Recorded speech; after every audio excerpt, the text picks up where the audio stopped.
A photography exhibit exploring the connection between gender and sexual identity with rural living opens today in Madison. Photojournalist Chris Hawbaker gives us a sneak peek.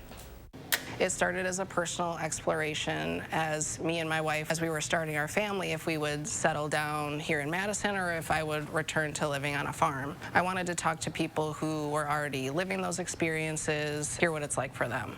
It's important to show the breadth and diversity of people making their lives across the country. This exhibition in particular takes a look at queer Americans that are settling and making a way of life in the rural parts of the country.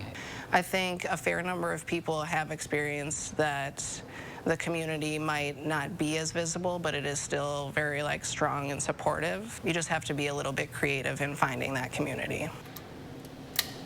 It's called a large format film camera. It's so cumbersome that I feel like it creates a different experience where you don't feel like somebody's in your face with a camera, even though it's so big.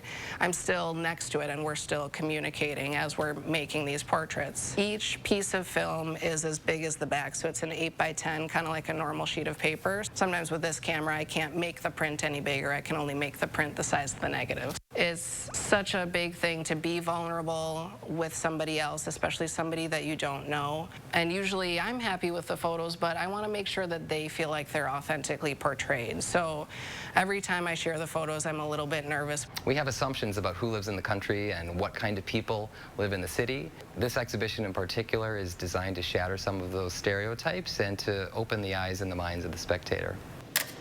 You know so little about them. You don't understand people's inner worlds, and they may be existing and occupying these spaces, but how do they feel on a day-to-day basis? But I definitely see this as a work in progress. It's by no means done. I'd really love to visit people over time and see how their experiences change through time. Powerful images. Yeah. The exhibit, if you want to check it out, is at the Art Lit Lab. It's right next to the Sylvie in Madison, and it runs until March 4th.